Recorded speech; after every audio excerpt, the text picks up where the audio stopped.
Buraziri, opet Čabar. Partizan je razvaljen.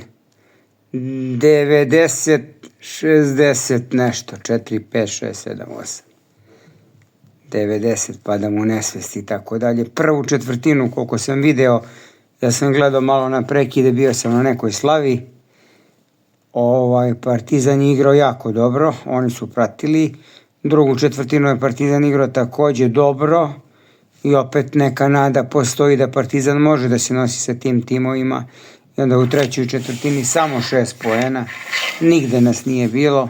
Naravno u četvrtoj smo pokušali nešto da se vadimo, ali to je to, tako da Partizan je puko ko tikva. I šta da vam kažem, biće to bolje. Verujem ja u Željka, verujem u ove momke. Kad se sve to sredi, kad nam dođe Sterling, Carlik Jones, kad se vrati, Partizan će opet da bude mašina koja će sve redom da melje. Verovali ili ne?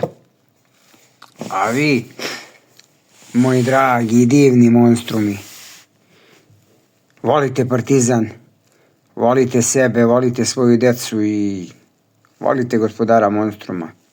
Lajkujte, komentarišite i delite video kako bi